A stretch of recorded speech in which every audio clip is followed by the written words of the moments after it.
দিখমুখ উচ্চতৰ মাধ্যমিক বিদ্যালয় কমলা শইকীয়া ক্ষেত্ৰত উপস্থিত সকলো সাংবাদিক বন্ধুক সম্ভাষণ জনাইছো। দিখমুখ অঞ্চলৰ একমাত্ৰ পুৰণি উচ্চ শিক্ষা অনুষ্ঠান দিখমুখ উচ্চতৰ মাধ্যমিক বিদ্যালয়ৰ সকলো প্ৰাক্তন ছাত্ৰ ছাত্ৰী লগ হৈ প্ৰাক্তন সতীৰ্থ সন্মিলনখন অহা 1 আৰু 2 ফেব্ৰুৱাৰীত বৰ্ণাঢ্য কাৰ্যসূচীৰে আয়োজন কৰা হৈছে।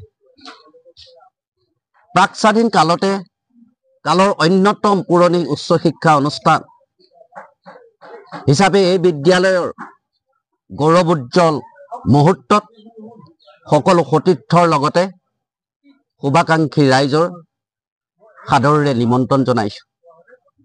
লগতে বিভিন্ন জাতি জনগোষ্ঠীৰ বাহিৰেৰে ৰহণীয়া এই মিলন ভূমিত সকলো স্তৰৰ ৰাইজৰ সহযোগিতা কামনা কৰিছো।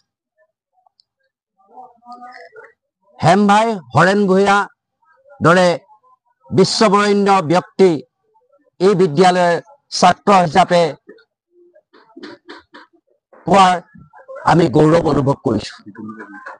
এই 2 দিনীয়া বৰ্ণাঢ্য কাৰ্যসূচীত সকলো স্তৰৰ ৰাইজৰ সহযোগিতা কামনা কৰি পুনৰবাৰ আপোনালোকলৈ ধন্যবাদ যাচিছো।